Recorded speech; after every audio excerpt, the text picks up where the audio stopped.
Xin chào tất cả các bạn, mình là Hoàng Yến, đến từ nội thất Funica, thương hiệu số 1 về sofa thông minh. Và trong những video trước thì chúng ta đã cùng nhau khám phá rất nhiều những mẫu sofa thông minh khác nhau của Funica. Và ngày hôm nay thì chúng ta sẽ cùng nhau khám phá một mẫu sofa còn hot hơn nữa cơ, có mã là F02, đang được rất nhiều các bạn trẻ yêu thích. Và chúng ta hãy cùng nhau khám phá nhé! Sofa giường luôn luôn là một lựa chọn hàng đầu cho những gia đình ở chung cư hoặc là trong những căn hộ có diện tích nhỏ. Và ngay bây giờ thì chúng ta sẽ cùng nhau khám phá mẫu sofa giường mã F02 như là Yến đã giới thiệu ở đầu video. Quý vị có thể nhìn thấy nổi bật lên đó chính là một phong cách thiết kế rất là sang trọng và hiện đại.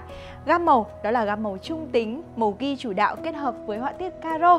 Và với màu sắc như thế này thì Yến nghĩ nó sẽ phù hợp với hầu hết các không gian nội thất khác nhau. Đó cho nên là quý vị chúng ta có thể thoải mái mua chiếc sofa này về đặt trong căn phòng của mình mà không lo là bị lệch tông hay là khó sử dụng. Sofa giường, cái tên nói lên tất cả. Một chiếc sofa nhưng mà chúng ta có thể có hai cách sử dụng. Đầu tiên đó là một chiếc sofa bình thường thôi, dùng để ở phòng khách để tiếp khách bình thường. Và thứ hai đó là chúng ta sẽ biến chiếc sofa này thành một chiếc giường đa năng, nơi mà cả gia đình của chúng ta có thể nằm cùng xem phim này, hay là gia đình nào có trẻ nhỏ thì trẻ nhỏ của chúng ta có thể thoải mái vui chơi trên chiếc sofa giường một cách thoải mái nhất. Và đặc biệt nếu như quý vị gia đình nào có khách đến chơi nhà thì chúng ta cũng có thể cho khách nghỉ lại qua đêm. Nổi bật lên ở chiếc sofa này đó chính là phần tay ghế được thiết kế theo phong cách bo cong, tạo nên sự sang trọng và khỏe khoắn cho chiếc sofa. Còn về phần kích thước, ở trạng thái sofa thì chiều dài của sofa sẽ là 220 cm, chiều rộng là 80 cm và chiều cao là 80 cm. Đây là trạng thái giường của chiếc sofa này.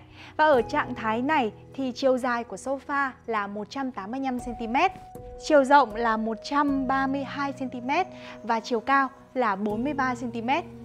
Thay vì việc như những chiếc sofa khác chúng ta thường phải mang ra tiệm để giặt, để ủi, nhưng mà với chiếc sofa thông minh mã F02 này thì mọi người có thể dễ dàng tháo vỏ của sofa ra.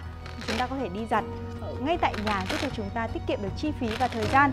Và một điểm đặc biệt nữa đó là chất liệu vải của chiếc sofa này được làm bằng chất liệu cao cấp, giúp chống thấm nước. Cho nên là gia đình nào mà có con nhỏ mà hay làm đổ nước ra sofa thì mọi người hoàn toàn yên tâm, chúng ta có thể lau chùi một cách rất dễ dàng.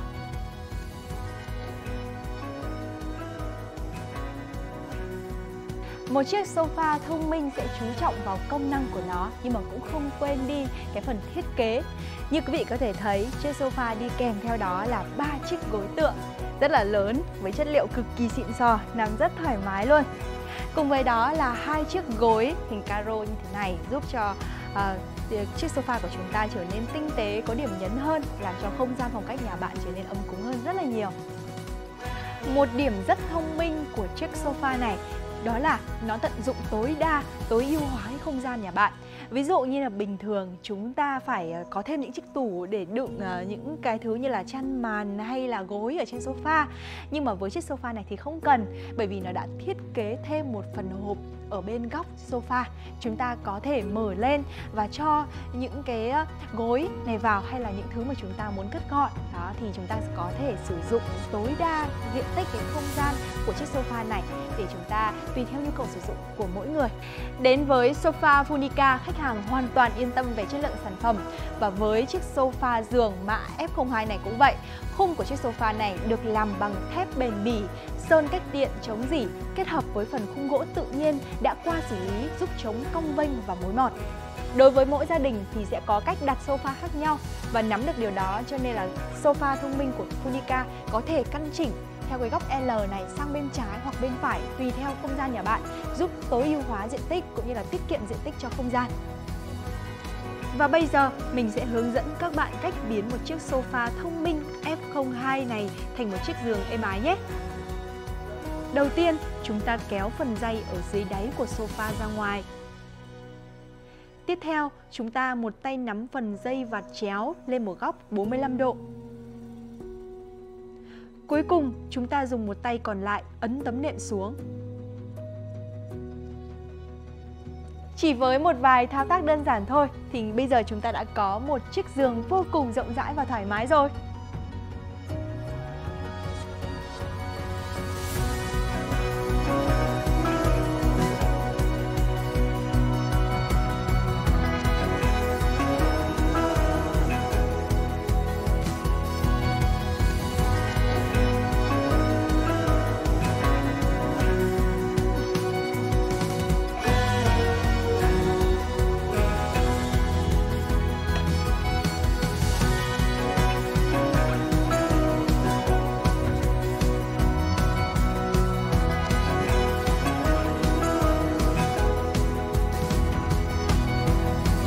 Và như vậy thì Hoàng Yến và các bạn vừa cùng nhau khám phá mẫu sofa giường mạ F02 với rất là nhiều những công năng và tính thông minh ở trong đó.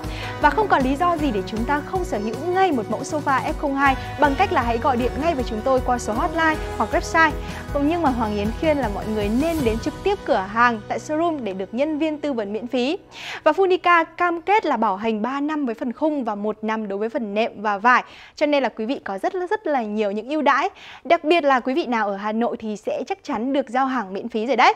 Cảm ơn quý vị và các bạn đã quan tâm theo dõi. Xin chào và hẹn gặp lại trong những video tiếp theo.